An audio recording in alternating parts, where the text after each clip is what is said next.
ఫిబ్రవరి నెల 3వ తేదీ పునీత బ్లేజ్ గారి పండుగ. పునీత బ్లేజ్ గారిని బ్లాసియస్ గారిని కూడా పలుకుతూ ఉంటారు. 4వ శతాబ్దపు తొలి సంవత్సరాలలో నిస్వార్థంగా క్రైస్తవ వ్యాప్తికి కృషి చేసిన ఉదాత స్వభావుడైన పునీత బ్లేజ్ గారిని గమనించిన రోమన్ చక్రవర్తి లీసియస్ కోపగించి తన రాజ్యంలో క్రైస్తవత్వం లేకుండా చేయాలని అగ్రికోలస్ కు ఆదేశించాడు. ఈ గడ్డు పరిస్థితుల వల్ల బ్లేజ్ గారు అడవుల్లోకి కొండల్లోకి పారిపోయి దైవ ప్రార్థనలో ఉండి వన్యమృగాల చెట్ల ఆకులు, వ్రేళ్లు, బెరడుతో చేసిన మందుల ద్వారా గాయాలు, జబ్బులతో బాధపడుతున్న జంతు జలానికి చికిత్స చేశారు. అవి కోలుకొని తోడి జంతువులతో సహా బ్లేజు గారి ఎడల సాధు స్వభావాన్ని చూపి కృతజ్ఞత కనపరిచాయి. ఒకసారి ఒక బాలుని గొంతులో చిక్కుకున్న చేపముళ్ళు పునీత బ్లేజు గారి ప్రార్థనతో అద్భుతంగా తొలగి ప్రాణాపాయం తప్పినందున గొంతు వ్యాధుల నివారణకు ఆయన పేరిట ప్రార్థించడం ఆనవాయితీగా మారి శ్రీసభలో నేటికి కొనసాగుతోంది. చక్రవర్తి రాజప్రతినిధికి భక్తుడైన అగ్రికోలస్ పునీత బ్లేజు గారిని చెరసాలలో వేయించి చిత్రహింసలు పెట్టి క్రీస్తు విశ్వాసాన్ని త్యజించమని బలవంత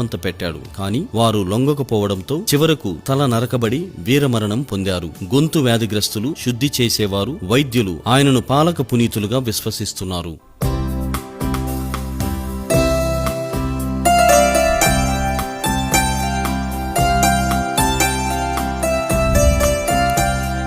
పునీత బ్లేజ్ గారా